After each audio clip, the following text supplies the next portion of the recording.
Después de que mi padre murió, eché a mi madrastra de la casa y no le dejé ni un centavo. Pero 20 años después, una residencia de ancianos me llamó de repente para decirme que antes de morir me había dejado algo, y esa sola cosa destruyó por completo mi mundo. Los últimos 3 años de la vida de mi padre los pasó casi totalmente postrado en cama. Helen, una mujer de 60 años, fue la esposa con la que se casó en sus últimos años, y durante todo ese tiempo fue la única persona que permaneció a su lado día y noche. Pero para mí, ella nunca fue una madre. Solo era la mujer que mi padre había llevado a casa más tarde, alguien que vivía en mi casa y que no significaba nada para mí. Ella le cambiaba los pañales a mi padre, le limpiaba el cuerpo y cada noche se sentaba junto a su cama para leerle. En cambio yo, su único hijo, lo visitaba una vez al mes. Nunca me quedaba más de 20 minutos.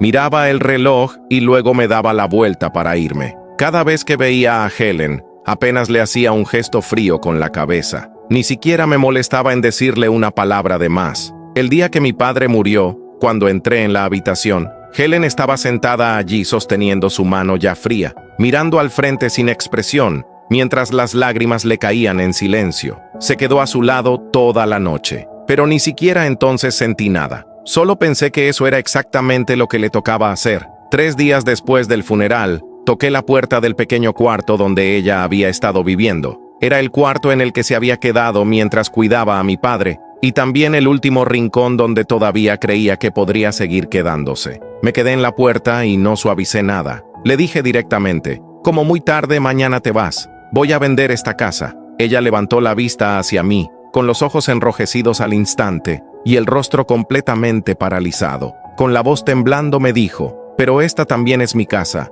la casa de tu padre y mía. Él me dijo que estuviera o no estuviera aquí, yo siempre podría quedarme». La miré con frialdad y solo respondí una cosa: «Tú misma lo dijiste». Eso fue lo que dijo mi padre. «Pero ahora está muerto». Y todavía rematé más fuerte: «Al final del día, tú solo eras su esposa, no mi madre». Me quedé allí viendo cómo metía décadas enteras de su vida en 2 maletas viejas. La vi arrastrar ese peso hasta la puerta principal, paso a paso. Su cuerpo de 60 años estaba tan vencido por el peso que casi ni podía mantener la espalda recta. Pero yo no le ofrecí llevarla en coche, no le di ni $1, no le ofrecí ninguna ayuda. No sentí culpa, no sentí compasión, no miré atrás. Poco después vendí la casa y usé ese dinero para invertir. Mi negocio fue creciendo cada vez más. Me volví a casar, tuve 2 hijos y compré una gran casa para mí. Me construí una vida cómoda y respetable, como si nunca hubiera perdido nada.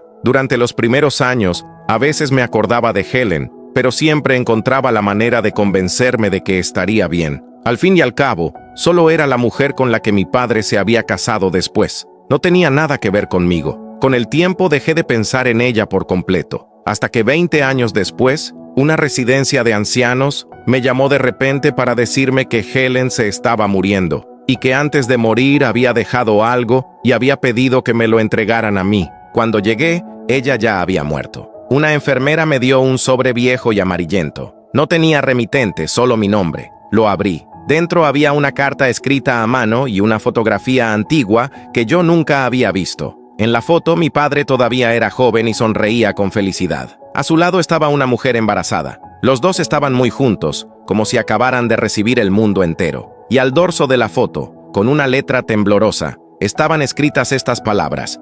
1966, Robert y yo, 3 meses antes de que nacieras. En ese instante sentí como si el corazón se me hubiera detenido. Bajé la vista inmediatamente hacia la carta. La primera línea decía: «Querido Daniel, si estás leyendo esta carta, significa que yo ya no estoy viva. Hay algo que tu padre me obligó a prometerle, algo que no me permitió contarte en toda mi vida». Y cuando leí la siguiente línea, mi mundo entero se vino abajo. Escribe, parte 2 en los comentarios para conocer la verdad que lo cambió todo.